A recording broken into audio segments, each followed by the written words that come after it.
Good evening, my dear student. This is Santosh Shankar, Assistant Professor from Sami Galore Institute Bhopal.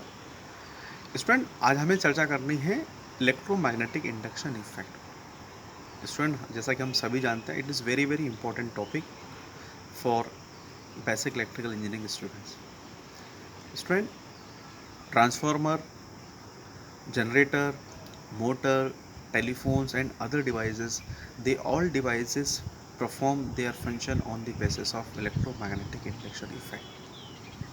Student, electromagnetic induction effect यदि हम कहें तो विद्युत चुंबकीय प्रेरण के सिद्धांत, जैसा कि मैंने आपको बताया, transformer machine, motor, generator, telephones, speaker और अन्य उपकरण, ये सभी उपकरण जो होते हैं वो हमारे इलेक्ट्रोमैग्नेटिक इंडक्शन या विद्युत चुंबकीय प्रेरण के सिद्धांत पर कार्य करते हैं. Student, electromagnetic induction effect Faraday's ने हमें समझाया था या उन्होंने बताया था. फैराडेज ने हमें ये बताया कि कैसे किसी कंडक्टिंग वायर में इंड्यूस्ड ईएमएफ उत्पन्न होता है. स्टूडेंट, फैराडेज के नियम अनुसार यदि हम देखें तो यदि किसी सुचालक तार को यूनिफॉर्म मैग्नेटिक फील्ड में रखा जाए और चुंबकीय फ्लक्स में परिवर्तन किया जाए तो हम देखते हैं कि चुंबकीय फ्लक्स में परिवर्तन करने की वजह से उस सुचालक तार में विद्युत वाहक बल उत्पन्न हो जाता है. स्टूडेंट, दोबारा देखेंगे, यदि किसी सुचालक तार को चुंबकीय क्षेत्र में रखा जाए और चुंबकीय क्षेत्र में परिवर्तन किया जाए तो हम देखते हैं कि सुचालक तार में स्वतः ही एक विद्युत वाहक बल उत्पन्न हो जाता है. फैराडेज के नियम अनुसार स्टूडेंट, ये जो विद्युत वाहक बल जो ईएमएफ सोर्स है, इसका जो मान होता है ये सदैव चुंबकीय फ्लक्स की परिवर्तन के दर के समानुपाती होता है. E equals to E proportional, directly proportional to d∅/dt. इस बेसिस पे मैं उसको निकाल सकता हूँ.